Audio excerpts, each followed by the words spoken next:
DC cooler है ना वो थोड़ा बनती 50 रुपए वो 85 हाँ ऑप्शन सी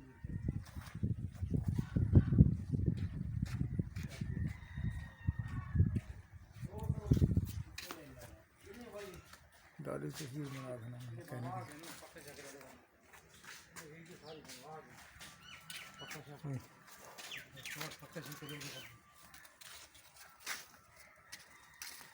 ये बिजली पे चलाना है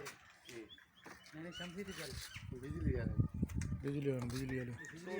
ये सारे बिजली वाले हैं अच्छा सारे सोलर वाले हाले तैयार करने हैं